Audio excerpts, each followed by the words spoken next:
Oo nga pala si Boss Lubs. Wala akong pangarap pero masipot ako.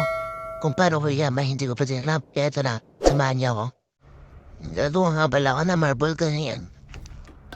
Hindi ko na nabidyohan ko paano ko siya pinutol. At ayun nga yung pinag-iisipan kong gawin tao. Ayan na wala yung PVC. Tinitingnan ko kung ano yung babagay sa kanilang dalawa. Pero mukhang mas okay itong PVC. Dito, tapos ko na din yung isa niyo. Kahoy na pinutol ko. Inuwitan ko na din. Para umasa yung DIY natin, ti. Hindi ko na napidyohan ko paano ko ginawa yan. Madali lang.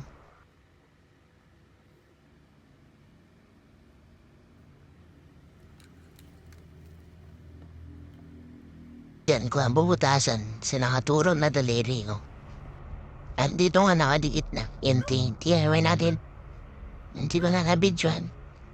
Nalobat kasi ako. At yan yung gagawin natin, tang. Walang divider. Straight lang. Testing lang muna natin yan. Kung goods ko yung ganyan. At dito nga gumagawa ako ng lalagyan ng cricket. Ang tagal nito. Kunang dinuha ako eh. Hindi ko na alam gagawin kung cricket lang ba o lagyan ko ng gatilyo. Pero siguro cricket lang muna kasi testing pa lang naman. Walang gawa pa lang to.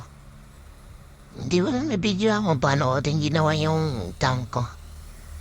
At dito medyo okay na. Despair na.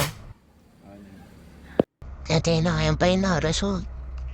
Hindi ko na napintura niya. Pakinulang tayo sa pintura. Pero gusto din siya.